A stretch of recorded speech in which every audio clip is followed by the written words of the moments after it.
विनयचार्य के बारे में मैं जो भी कहना चाहूँगा, क्योंकि उन्होंने जो भी काम किया है, जो काम कभी वहाँ पर जो होता था, उस पे उन्होंने एक सच्चे मन से और दृढ़तापूर्वक उन्होंने सच्ची लगन से मतलब जो काम किया वहाँ पर, वो बहुत सराहनीय काम है। उसे शायद हमारा भिक्षु संघ जो है ना, पहले मैं भी उसी संघ में हूँ, अखिल भारतीय भिक्षु महासंघ में, जो सुरेश ससई और आनंदवंते और ज्ञानेश्वर जी ने जो चलाया तो वो पीछे चला गया, उसको पीछे चला गया। उसके बाद में जो काम अब हुआ, वो विनयचार्य ने बहुत अच्छे ढंग से, बहुत अच्छे दिमाग के द्वारा उन्होंने जो काम किया धम्म का, उन्होंने जा जाकर प्रचार किया और देखा उन लोगों से शास्त्रार्थ हुआ, किसी से कोई लड़ाई नहीं, झगड़ा नहीं, और बहुत प्यार से उन्होंने सबको डील किया। और उन्होंने यही कहा कि ये बुद्ध की बिशारत है, ये जगह है, यहाँ बुद्ध के विषय में काम होना चाहिए, लेकिन यहाँ पे आप लोगों का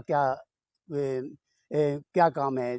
जो आप अगर जो कुछ करना चाहते हो तो आप हिंदू मंदिरों में कहीं पे और दूसरी जगह जाके करो, इस जगह तो ये तो बुद्ध की भूमि है।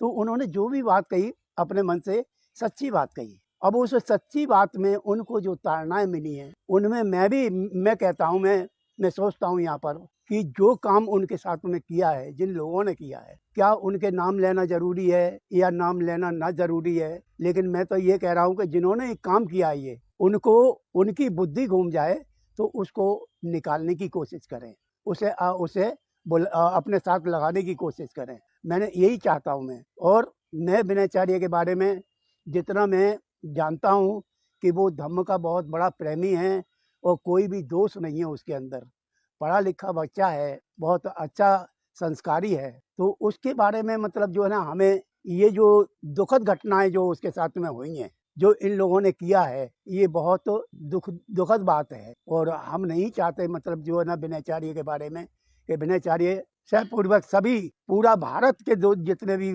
लोग हैं, सभी मिलकर मतलब जो ना उनके साथ में, हम भी विनयचार्य के साथ में हैं। जितना भी हमारे से सहयोग हो सकेगा उतना हम उनके साथ में काम करेंगे, मीटिंग करेंगे, लोगों में जुड़ेंगे हम, और लोगों से फरियाद करेंगे कि उनको निकालने की कोशिश ये है। और मैं ये चाह रहा हूँ, जिस बुद्ध विहार पर मैं रहता हूँ, वो वहाँ पर यहाँ पर रहे हैं, महाकरुणा बुद्ध विहार पर वो आए थे, और पहले यहाँ पर रहे भी हैं, कम से कम नहीं तो महीने 2 महीने रहे हैं यहाँ पर।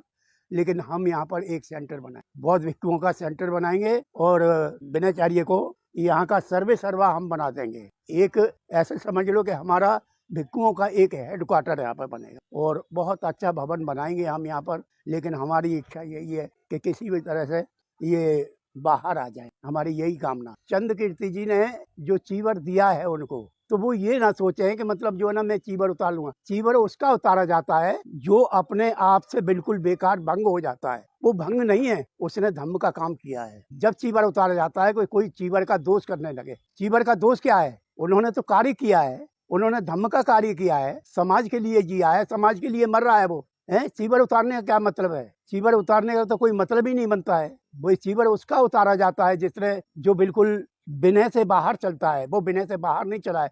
उन्होंने जो काम किया है उनके साथ में धोखा हुआ है। उनके गुरु को ये समझना चाहिए कि मेरे चेले ने जो काम किया है वो वहां पर किसी ने नहीं कर पाया। ज्ञानेश्वर आए, सुरेश और ये आनंद आए, और प्रज्ञाशील रहा वहाँ 5-6 साल रहा सचिव बनकर।